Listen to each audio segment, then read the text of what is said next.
si nos habíamos abrazado al clasicismo con la película de Clint Eastwood y, por qué no, con Sobreviven a principios de este ciclo, la primera que dimos de Carpenter. Volvemos ahora con The Thing o La Cosa o El Enigma de Otro Mundo.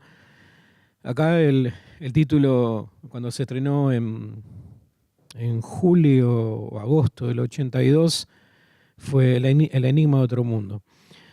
Y el recuerdo muy lejano que tengo es que la película estuvo bastante tiempo en cartel y que luego era una película, una asidua concurrente a la Cinemateca Argentina, ahí en el Teatro Ya, en Sarmiento al 2200, que entre un par de veces que seguramente la vi en sala de estreno y después cuando pasó al Ya y volvía y después desaparecía y a los 2 meses volvió otra vez, creo que la vi varias veces y de acuerdo al paso de la copia terminó siendo una cosita, ¿no? Se veía bastante menos de lo que se veía en las primeras proyecciones en sala de estreno. Quería decir un par de palabras en relación a la película original, porque esto es un remake, ¿no? La película original es de 1950.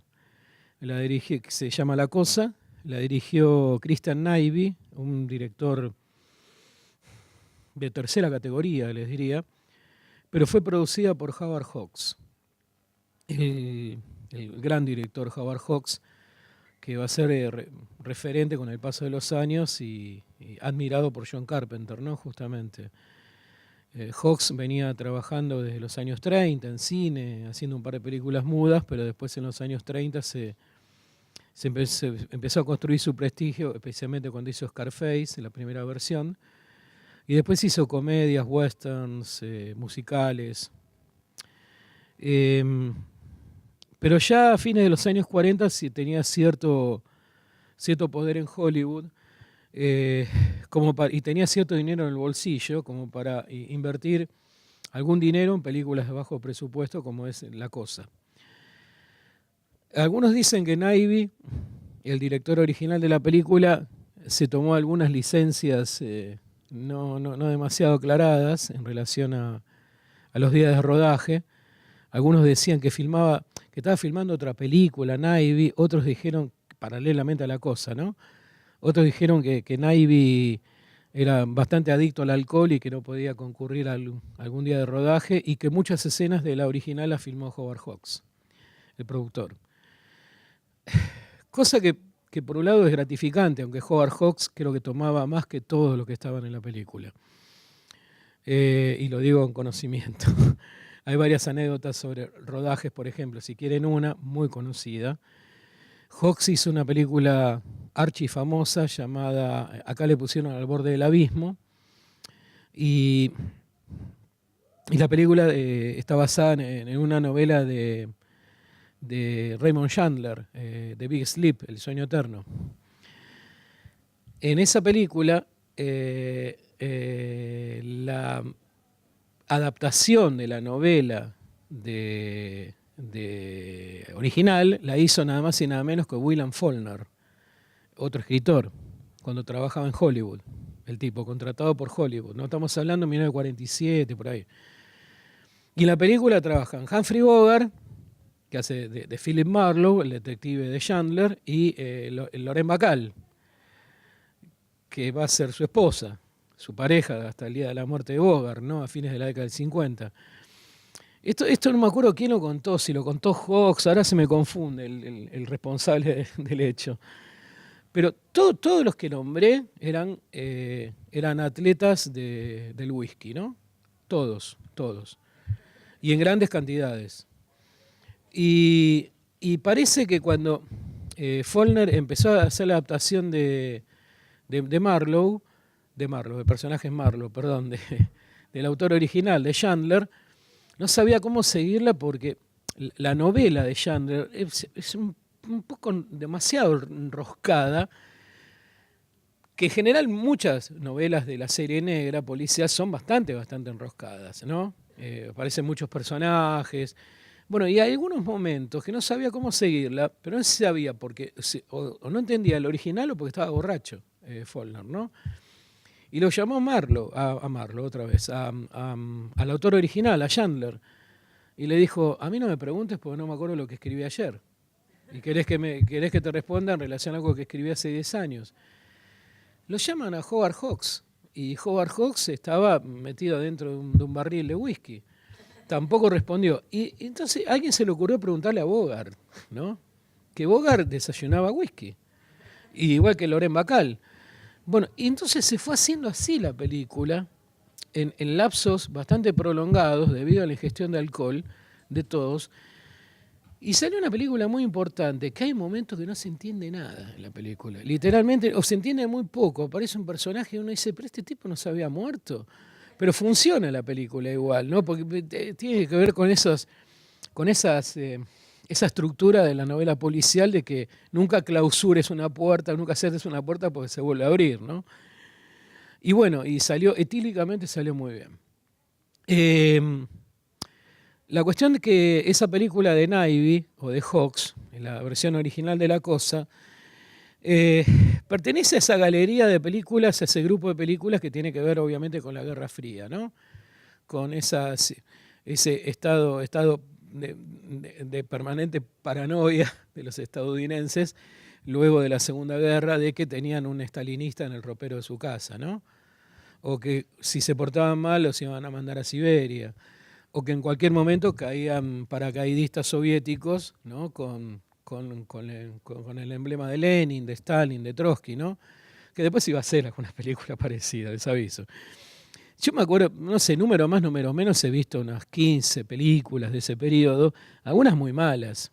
Hay una que se llama Yo me casé con una comunista.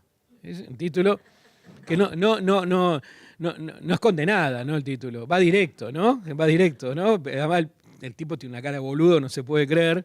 Es decir, se casó con una comunista y además es un boludo, ¿no? Literalmente. No me acuerdo que una película clase B. Yo me casé con una comunista. Fue un éxito, ¿no? Pero de muy bajo presupuesto. Pero también tenemos el clásico que nombré más de una vez de Body Snatchers, The Invasion of the Body Snatchers, la invasión de los cuerpos trasplantados y demás, de Don Siegel, que es un archiclásico, digamos, de la historia de la ciencia ficción paranoica. Después hay otras películas menores, mayores. Digamos que cada monstruo o cada declinación como es del tiempo o de la temperatura o del clima, mejor dicho, en Estados Unidos, se decía que bueno, esto es ciencia ficción paranoica, o baja un plato volador es ciencia ficción paranoica. Bueno, esta es la época que se hace la Guerra a los Mundos, ¿no? La primera versión de Byron Haskin, que luego la va a hacer más adelante Spielberg, con Tom Cruise. Y hay muchas películas, buenas, malas, regulares. La de Hawks y Navy es una película menor, una película hecha con 2 mangos, con menos personajes que los de acá. Acá son 11 personajes, 11 hombres, y ahí son 7 u 8 y hay 2 mujeres, ¿no? Que resisten, digamos, algo que se les está metiendo en el cuerpo, que no se sabe qué es y demás, ¿no? Y que se va transfiriendo de uno a otro. Carpenter había hecho ya, como les dije, se los dije a propósito de Sobreviven, a principio de este ciclo, ya era un director archiconocido para la cinefilia, ya estaba incorporado a nosotros el nombre de Carpenter, ¿no? Con Halloween, con La Niebla, con Asalto al Precinto 13, con hasta la película que hizo para televisión que se estrenó en cine, que es Elvis, con Kurt Russell haciendo de Elvis y Shelley Winters haciendo de la madre, con Fuga de Nueva York, luego vendría Fuga de Los Ángeles, y de repente aparece esto, ¿no? que en su momento nos alegró, nos hizo canonizar la figura de Carpenter, si algo le faltaba en una película como The Thing. Porque bienvenido que la veamos así, ¿no? Porque justamente es una película que se ha dado tanto en aquella Cinemateca Argentina de décadas atrás y que se sigue dando en el cable. El otro día prendí la tele, la estaban dando. La estaban dando a las 3 de la mañana, doblada al español, con cortes y demás, pero la estaban dando. Es una película comodín, porque aparece como en TCM, vieron que de vez en cuando TCM hace ciclos, la guerra de las décadas, ¿no? Los 80 versus los 90, los 70 versus los 80, bueno, y siempre aparece el enigma de otro mundo, la cosa. Y si dan, no sé, un ciclo del Club del Miedo en otro canal de cable, otra vez la cosa. Entonces creo que es una de las películas que más se pasó en el cable hasta ahora. Pero bienvenido verla en una copia buenísima y subtitulada, en esta pantalla, ¿no? Porque se pueden apreciar un montón de otras cosas, los gestos mínimos de los personajes ante el miedo que se les viene, cómo se van armando pequeñas sociedades internas a propósito de la llegada de esa cosa inasible, imperfecta, eh, de una forma que no tiene una forma, digamos, real, y cómo se va incorporando a los cuerpos de los expedicionarios y de los que están ahí, digamos, en la Antártida, ¿no? Están en la Antártida, eh, establecidos, digamos, en un lugar determinado. Aparece Kurt Russell, que es el piloto, ¿no? El que maneja bien, pilotea aviones, helicópteros y demás, que como comenté en lo que escribí para la página de la revista, el personaje de Kurt Russell es parecido a MacReady, nombre de western, ¿no? Directo, MacReady. No es que se llama Ready Cunnington, no, MacReady. Es el personaje que en ese sentido, en cuanto a estructura de relato, se parece al que vimos acá el primer miércoles de ciencia ficción, el de Ripley, en Alien, ¿no? Es un personaje que empieza siendo secundario en la película, o uno más. La película arranca con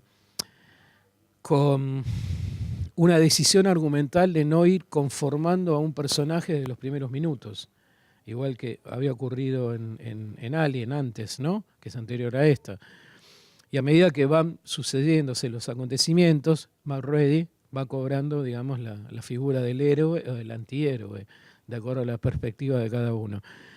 Y estamos en los tiempos, década del 80, principios de los 80, donde se produce una revolución, ha pasado bastante tiempo de esta revolución tecnológica. Y entonces vemos transformaciones en cámaras, cosas muy asquerosas, pustulentas, sangrientas. Van a ver en qué se van a convertir unos pobres perros que están por ahí dando vueltas, en cualquier cosa menos perros, dejan de ser tal para metamorfosearse en otras cosas. Es la época en que el cine estadounidense tira la cabeza, tira sus ideas por la ventana y le sale muy bien como para decir, bueno, vamos a transformar a determinados personajes en cámara. Esta es la época de El hombre lobo americano en Londres, de John Landis. Más adelante vendría La Mosca, aunque La Mosca es un solo personaje, ¿no? Acá es la época de Alien, pero fíjense que a diferencia de Alien, que es dos años anterior a The Thing, en Alien prácticamente no se lo ve al bicho, está fuera de campo. Acá de los primeros, al minuto 20, por ahí, 25, ya aparece una cosa espantosa, horrible de ver, y toda voz y sangrienta que es esa cosa que va a ir cobrando otras formas a medida que pasa la película. Siempre hay un lugar en el cine de Carpenter, aún en sus películas más serias, para el humor.